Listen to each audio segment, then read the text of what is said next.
We begin the second section of the book with enthusiasm as they leave Mount Sinai and travel up to Paran. God's with them, everything's organized.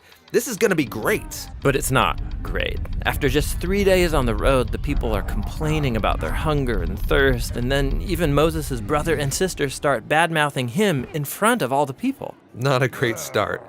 But now we're into the third section, the wilderness of Paran.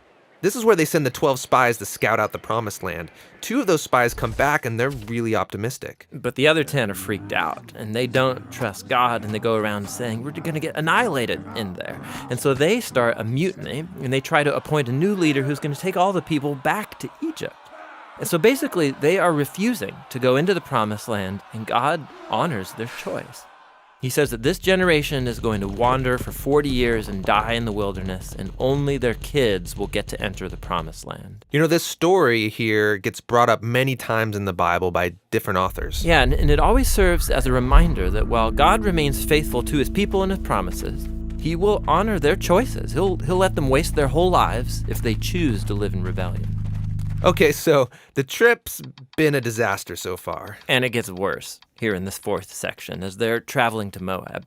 Even Moses has a moment of rebellion and is disqualified from entering the promised land. Then there's another rebellion among the people that results in this snake attack.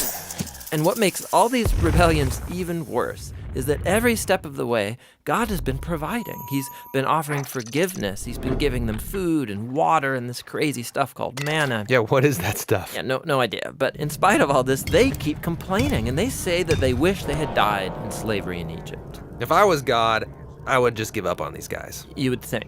But that's what makes this story in the final section so surprising. Israel has just arrived in Moab, and the king of Moab, he's freaked out that this huge group of people is traveling through his land. So he hires this pagan sorcerer named Balaam to pronounce curses on them. This guy means business. Yeah, and so Balaam, he says, okay, I'm going to pray to the Hebrew God, and let's see what happens. And 3 different times he attempts to curse them, but each time he finds that he can utter only blessing. Most surprising is the last blessing, where he prophesies that out of Israel will rise a victorious king. And this king is somehow going to be connected to God's promise to Abraham to bless all nations through this family.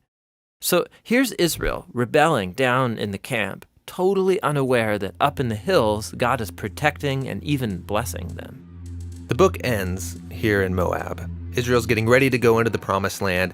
They count up everyone again, just like at the beginning. They're leaving the old generation behind, including Moses. But before they leave Moses, he gives them his last words of warning and wisdom. And that speech is what the next book, Deuteronomy, is all about.